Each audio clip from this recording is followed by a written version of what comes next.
Bien, alors, je pensais avoir mis la vidéo en route pour la correction de l'exercice 3, mais ce n'est pas le cas. Donc, je refais une petite explication orale. Ici, le premier reçoit 2/5 de la somme. Donc, la fraction qui correspond au partage, 2/5, on l'a déjà dans l'énoncé.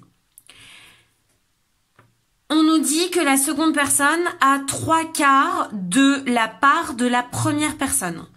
Je vous rappelle que prendre la fraction d'une quantité revient à multiplier cette fraction par cette quantité. C'est la même chose, prendre la fraction d'une fraction, le 2 qui est ici se traduit par une multiplication.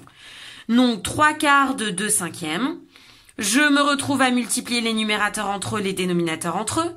C'est une multiplication, nous n'avons pas besoin d'avoir les mêmes dénominateurs.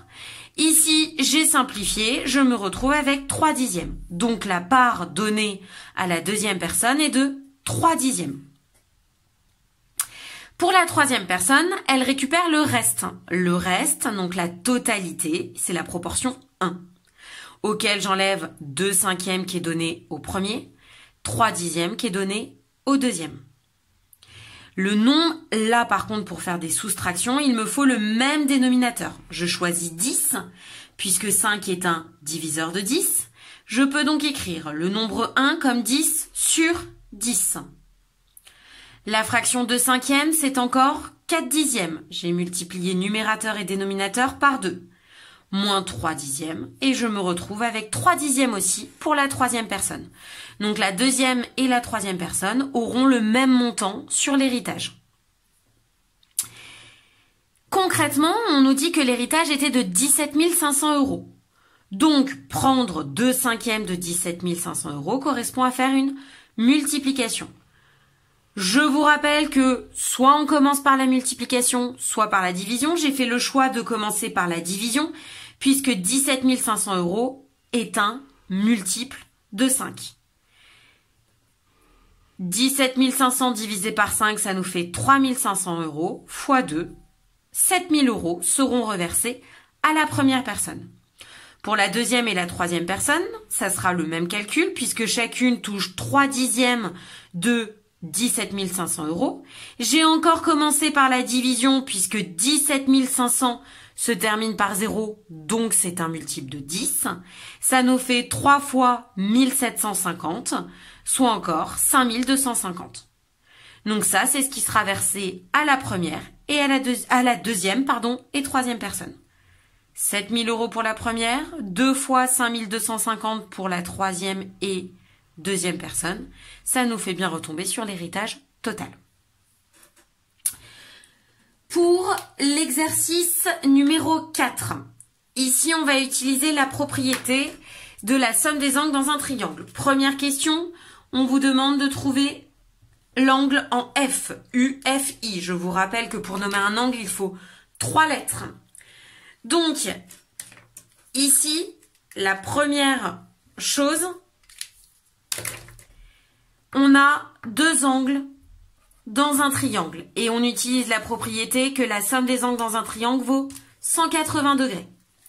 Donc, on a l'angle en U qui est égal à 60 degrés.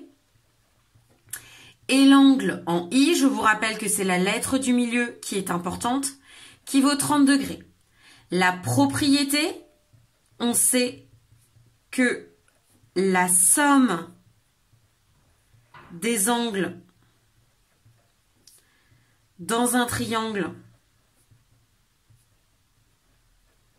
vaut 180 degrés. Conclusion, 180 degrés moins les 60 qu'on connaît déjà et les 30 qu'on connaît déjà. Écrit comme ça, je pense absolument à mettre mes parenthèses. Je me retrouve donc avec 180 moins 90. Je peux donc dire que l'angle que je recherche, c'est-à-dire UFI, est égal à 90 degrés. C'est donc un angle droit, c'est donc un triangle rectangle. On nous demande l'angle en L.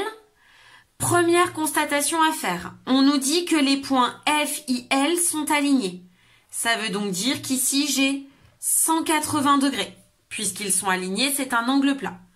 Donc, deuxième chose, on sait que les points F, I, L sont alignés. Donc, ici, pour avoir l'angle OIL, on va faire 180 degrés. Je suis désolée, il y a des travaux chez moi. J'espère que vous m'entendez bien. Donc, 180 degrés moins les 30 que je connais déjà, moins l'angle droit qui est ici. Là, j'ai directement écrit moins, pas besoin de mettre de parenthèse. J'ai donc 180 degrés moins 30, j'arrive à 150. Moins 90, j'arrive à 60 degrés. J'ai donc trouvé ici un angle de 60 degrés. Et donc, la dernière étape, donc j'ai OIL 60 degrés. Ça, c'était pas clairement demandé, mais on en a besoin. Toujours avec la même propriété de la somme des angles dans un triangle, donc que je vous laisse rédiger. On a OLI qui est égal à 180 degrés, moins les 30 qu'on connaissait déjà, moins les 60 qu'on vient de trouver, et on retombe sur 90 degrés. Donc ici, on a trouvé que les deux angles cherchés font chacun 90 degrés. La dernière étape était de montrer que les droites UF et LO sont parallèles. Ici, on vient de montrer qu'on avait un angle droit et aussi un angle droit. Et en sixième, on a vu la propriété que deux droites perpendiculaires à une même troisième droite sont parallèles entre elles. Donc, dans le on a,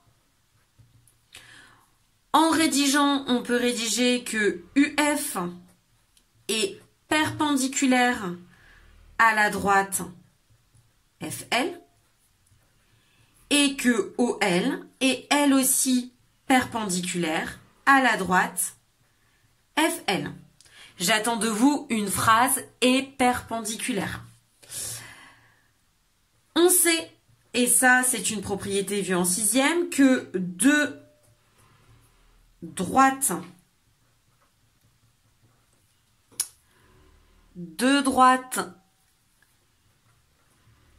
perpendiculaires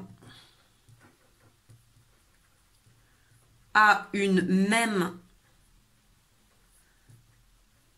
troisième droite sont parallèles entre elles. Alors, deux droites S sont parallèles entre elles. En utilisant cette propriété, je peux donc conclure que UF est parallèle à OL. Voilà ce qu'on attendait de vous pour cet exercice.